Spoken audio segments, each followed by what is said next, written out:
On constate que les écoles sont de plus en plus numériques, qu'elles s'équipent en espaces numériques de travail, en tableaux numériques.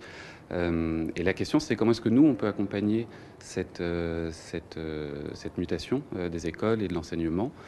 Et on a décidé, en partenariat avec Orange et après beaucoup de réflexions, de proposer aux élèves des rendez-vous qu'on appelle Versailles en direct. En fait, une classe de chez elle, de sa classe, se connecte à une plateforme collaborative de travail avec un conférencier qui, lui, est au château de Versailles et puis qui pilote différents contenus. Il a des caméras live qui permettent de montrer le château tel qu'il est à un instant T. Puis il a des contenus préenregistrés, des numérisations de collections, des vidéos, des sons. Est-ce que c'est pas tuer un peu la magie du lieu? Non, on se rend compte que cette génération qui est connectée d'une façon extrêmement naturelle. Ils sont, à mon avis, c'est les retours qu'on a, ils sont très heureux dans leur journée de classe de se connecter en direct avec le château de Versailles, avec une personne réelle, avec qui ils sont en lien pendant 1 heure pour préparer une visite réelle quand ils ont la chance de pouvoir venir au château de Versailles, mais aussi pour enrichir la présentation de Versailles et de l'époque Louis XIV lorsque c'est le moment du programme.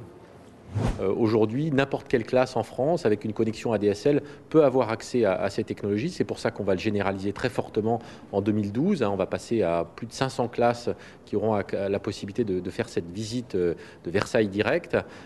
Et donc ces technologies, c'est des technologies où on marie le métier d'opérateur de réseau qui est Orange et puis de service où on permet à la fois de faire de la vidéoconférence, d'échanger des contenus, d'être dans l'interactivité, de commander des caméras. C'est tout un savoir-faire d'agrégation de ces technologies qui permet aujourd'hui à Orange, avec le château de Versailles, de proposer cette expérience au plus grand nombre. Est-ce que vous pensez que développer les visites virtuelles, est-ce que développer votre présence sur les réseaux sociaux, est-ce que c'est quelque chose qui va venir en substitution de la visite réelle?